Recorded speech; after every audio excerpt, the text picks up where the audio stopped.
We'll take into consideration that our guy Luke Walker is a North Carolina fan making this comment about the defense being undisciplined. I watched the game. I'm not going to say that I ardently watched it. I had Ohio State and Miami on at the same time, trying to take notes on both games at the same time. And when we talk about lack of discipline, there was a couple series there early where the defensive line jumped off sides a number of times, either two or three times. Other than that, I don't know where Luke's going, but is there anywhere that you felt as though the defense was not disciplined? In my opinion, I always feel like in spring games, referees kind of let the game flow. So if there's like a 50-50 pass interference, they won't call it just the sake to, just get the game flowing.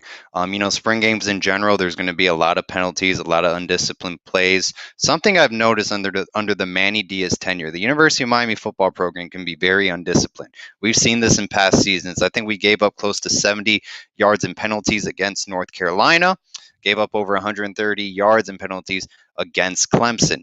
Miami is a heavily penalized team under Coach Manny Diaz. That's just the facts. So this needs to be a disciplined team if they want to be successful as a football program and get over that 10-win hump. So, hey, if that's what an outside perspective stated on the game, hey, I do not disagree with that statement. Plus, North Carolina beat us by like 40, so I tip my hat off to North Carolina. That's just me embracing a very good program that really, took it to us this past season. So I think it's refreshing to get an outside perspective from another fan because, as a fan of your team, you're always going to be biased per se, and you're not going to see little things that other people are going to notice more. So I appreciate that.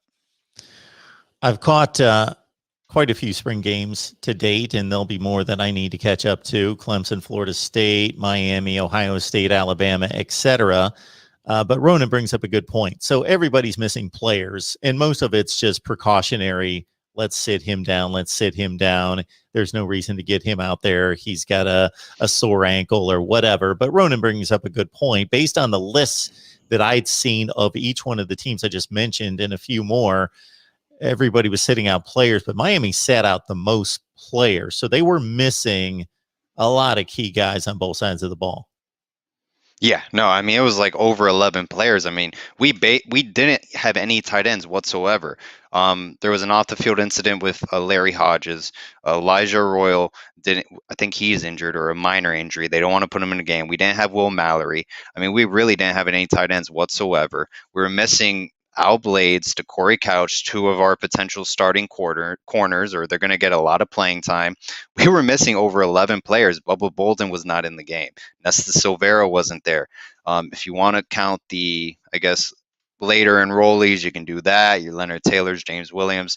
But we were missing a lot of players. Jared Williams, another name. I keep thinking of names, and it's another player we're missing. But, yeah, no, we didn't have a lot of guys, and it wasn't our true team we're going to roll out against Alabama or for this 2021 season. And that's when I say I get really excited, because if Miami has a complete healthy season and everyone is on board, there's no injuries, like this could be a very good football team. And I think your mark is that 10-win mark now.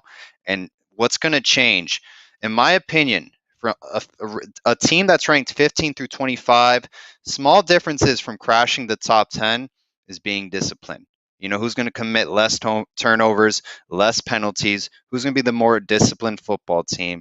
I think that's the difference from a top 10 program to a program that's ranked 15 through 25. So, hey, we'll find out. Yeah, and the way that shows itself in terms of the results is going from a team that pretty much beats most of the teams in their division, like Miami has, right.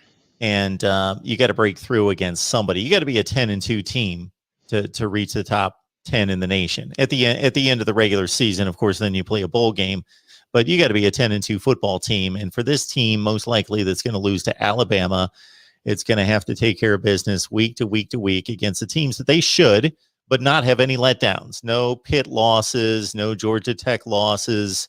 And then that North Carolina game, of course, is going to be huge if they take care of business with all the other games that they've got to face in the conference. And I would think off the top of my head, Pitt, North Carolina State are going to be two of the tougher ones, other than North Carolina, where that there could be, a possible letdown there. Virginia as well.